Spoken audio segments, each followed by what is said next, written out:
Part B in Hegel's Dialectics. Stages in development of knowledge. 1. First, we learn about an existence of a thing and its outer appearance. This first stage in knowledge is usually named empiricism. 2.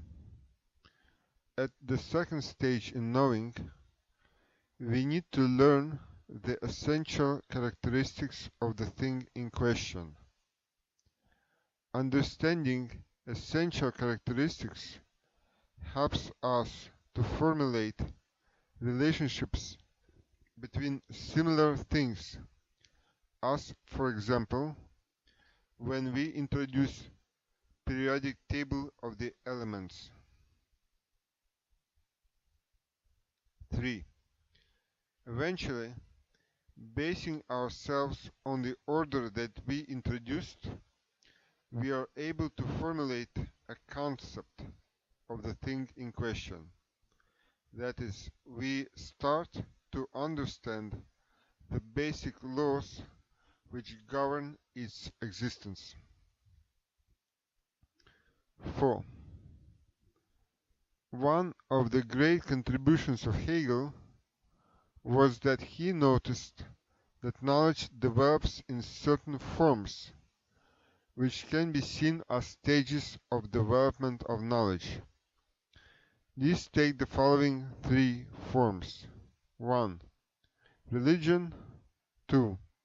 Art. 3. Philosophy. 5. Each of these forms has its own dialectic, or stages of development. For example, the original form of religion is materialistic. The sun, the moon, the fire, and other forms of nature are worshipped. Then, religion takes on a more animate forms as we observe the cult worship of plants and animals. Gradually, the forms of cult take on more human forms. For example, as a transitional stage, we observe that the ancient Egyptians worshipped gods whose body partially consisted of humans and partially of animals. In Greeks, we observe how their religion inherited the remnants of the earlier cults. Apollo is identical to the sun.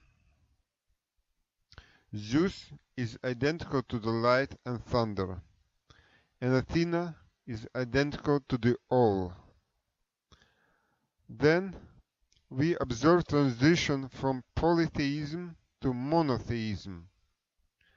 Such deities as Buddha, Christ, and Muhammad were and still are worshipped. From monotheism, we observe transition towards pantheism, as in Spinoza, which is a worship of nature as God. With this, religion seems to have made a complete circle, coming back to its origins, after an evolution of thousands of years. 6. Art, as religion, takes on many forms. According to Hegel, these go from immediate existence to the ones which embody greatest self-consciousness. For example, if we take visual art, we notice scenes of hunting by Stone Age people. In modern forms of visual art, we see examples of the highest beauty as perceived by age when the artist lived. For example, Mona Lisa. Or allegories pointing to the highest tasks which the given age has set before itself.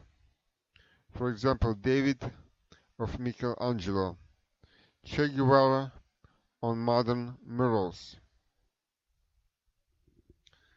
7. We can ask whether or not there is a relationship between different forms of art, a development from lower forms of art to higher ones.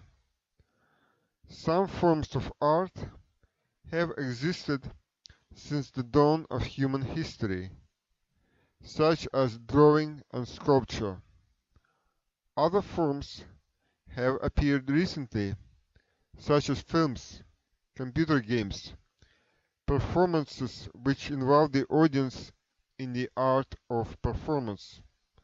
For example, Theater of the Oppressed in Brazil, KVN in the former USSR. For the links about these, see below. 8. Philosophy is a kind of a door to science. It is also the door through which science exits. Note the similarity of this to dialectic of religious forms. Actually, this is an instance of the famous triad of Hegel: thesis, antithesis, and synthesis. In general, knowledge proceeds in 3 stages. The first stage, the object to be known exists as something simple and singular, thesis. The second stage, the opposition of the subject to itself, splitting of the singular into 2 opposites, antithesis. And the third stage, restoration of unity, but on a new, higher level of development.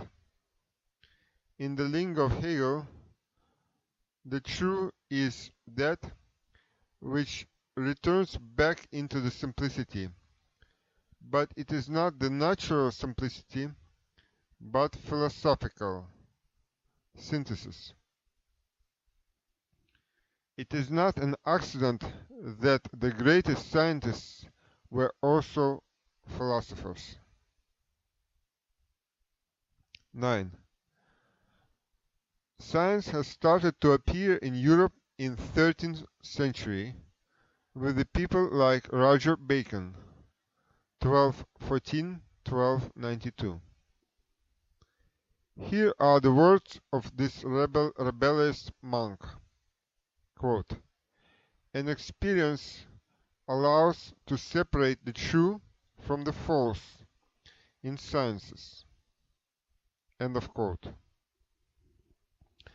Bacon thought that on the basis of experience, he continues to study God. That is, he thought that he was doing theology in a new way. However, the scientists who followed after Bacon called this form of activity natural philosophy. For example, Newton, as philosophy was the dominant form of progressive minds in 17th century. Thus, we see that a new method of approach to what seems to be an old subject leads to a total change of subject. New methodology means new subject, and vice versa.